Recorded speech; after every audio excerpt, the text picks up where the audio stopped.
अस्सलामुअलैकुम। आज मैं आपके साथ हरी चटनी की रेसिपी शेयर करूंगी और ये भी साथ शेयर करूंगी कि कैसे रमज़ानुल मुबारक के लिए आप इसे बना के स्टोर कर सकते हैं और ऐसे ही ये देखें हरी भरी और फ्रेश आपको मिलेगी जब आप इसे बनाएंगे। तो यहाँ पे ये देखें 2 गट्ठी मैंने धनिया ले लिया है, अच्छे से धो लिया है, इसके सख्त वाले डंठल निकाल दिए हैं और साथ ही मैंने लिया है यहाँ पे आधा चम्मच नमक और 1 चम्मच सफ़ेद ज़ीरा का और 4 से 5 जवे लहसुन के, 2 अदद लेमन लिए हैं, 5 से 6 हरी मिर्चें ले ली हैं। तो धनिये को जो है ना अच्छे से हम काट लेंगे और इसके सख्त वाले जो डंठल है वो निकाल दिए हैं।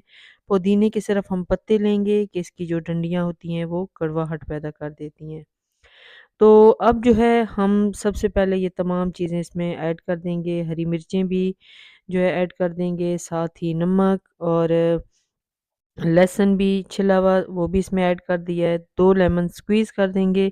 लेमन से ये होगा कि पूरा महीना जब तक ये चटनी आप फ्रीज़ करके रखेंगे, ना ही इसका कलर चेंज होगा, ना ही इसका टेक्सचर चेंज होगा।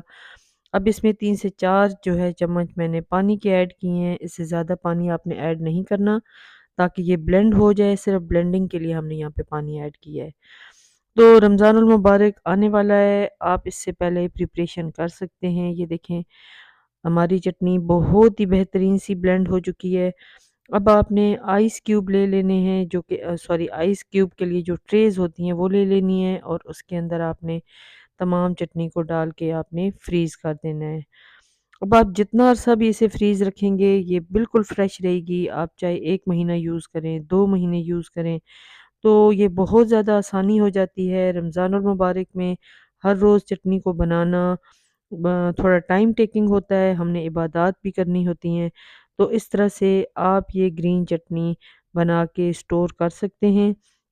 बिल्कुल ये आपकी फ्रेश रहेगी, इसका टेस्ट बिल्कुल चेंज नहीं होगा।